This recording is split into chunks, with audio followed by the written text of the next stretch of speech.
What is my best advice if you really want to have a physiological birth? We know that many women enter into birth wanting a simple, straightforward delivery, but that sometimes things they feel are out of their control come into the picture and change this path. Now, we are all different, and a physiological birth is not for everyone. And there are many nuances to birth and changes that can happen along the way. But are there things that we can actually be doing to stack the odds in our favour for this? Yes, there are. They're not guarantees. Birth can be unpredictable, but they will certainly help you on your way. Here are my top 10. 1. If you have the money, then hire an independent midwife. They have the time to get to know you and work with you well. When you have hired them directly, then you have them irrespective of what is happening within your local hospital or hospital trust. So, for example, you will not suddenly find that your home birth is not happening because of a shortage of NHS home birth midwives the night you go into labour. 2, I would also probably hire a doula to work with your midwife, or if an independent midwife isn't a possibility for you, to be with you throughout your birth, wherever you give birth. Doulas are women that support women through their labour and birth. They are not medical professionals, but skilled birth supporters who are familiar with labour techniques to feel comfortable and calm, can support with food and drink, help your birth partner, work with you so that you fully understand any options being offered to you, and be by your side as a comforting presence throughout. Doulas have been evidentially proven to reduce unnecessary interventions and improve outcomes. And of course, it isn't just physical. Having a kind, generous and caring person who you know and knows you by your side during your birth is priceless. 3, look into home birth. Studies have shown that home birth is the safest place for a woman to give birth and just as safe for your baby. They have also shown that home births have less complications than hospital births. So if this is an option for you, then go for it. Remember, even if your birth is seemingly more complex, it is still worth looking into more closely and speaking to the home birth team about your situation and your options. 4, ask all the questions all the time. Before you accept anything that is being offered to you, ask all about it. Ask of the risk-benefit profile of induction or growth scans or monitoring or internal examinations. If you are only being shown one study for you to accept something that may well change your options for labour or the birth itself, ask if there are any more that you can look at. This isn't aggressive. You do this for a house build or a new job. You do it for minor or major surgery. So ensure that you really are getting under the hood of what is being offered to you, as it might not always be for your best benefit. Many studies into birth are based upon the general population, and this can include people who are health-wise nothing like you.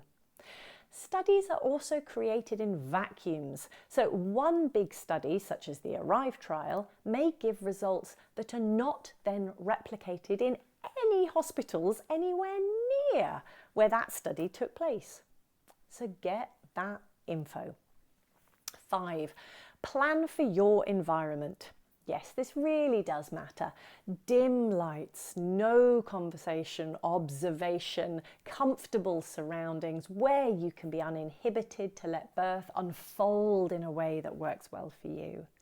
Remember the line we said earlier in the course? Could I have sex in this space? Could I have a poo right now in this space? If not, change it. We are mammals, and the birth environment will either support or undermine a physiological birth. 6. Prepare to not have an epidural. Ooh, I know. That's not to say you won't have one. It just means that you'll be putting things into place such as comfort measures or water birth that you can use instead of an epidural. It means that you won't just sit back and expect an epidural to be there. You will instead work on your skills and drills and invest your time in ensuring that you have mental and physical resilience for this birth. 7. Do the daily activities on this course and also look through the birth techniques on spinning babies that I spoke about earlier. Many births that go a bit sideways do so because your birth team may well not have the skills for optimal birth positioning. They should. It's not fair, but it is what it is. So do the work and be prepared to try some other things during your labour. 8. During labour, keep eating, keep drinking, and keep going for a pee. If anyone is telling you not to eat, ask them to explain why. Asking you not to eat generally means that they are expecting you to go into surgery. So if you have arrived for a straightforward delivery and there are no issues with either you or your baby, and you are being told not to eat or drink and just given ice chips, then that is a bit of an alarm bell. So hand that over to your birth partner to explore and do what is working best for you. You need fuel for those uterine muscles to work. So eat and drink when it feels right for you. 9. Don't watch paint dry. It's exhausting. If you were asleep when labour started, then go back to sleep or at least rest. If you had planned coffee and cake with friends, then go along to it. Just keep on keeping on for as long as you are comfortably able. 10. You probably do not need to follow a contraction counter in the same way that you do not need to watch your clothes going round and around the washing machine. Labour starts, it continues, and it ends with the birth of your baby. You are not a machine, so don't feel that you have to use one. We've already covered all of the tips and tricks for your birth partner to know when it's time to transfer or have the midwives come to you. Trust them.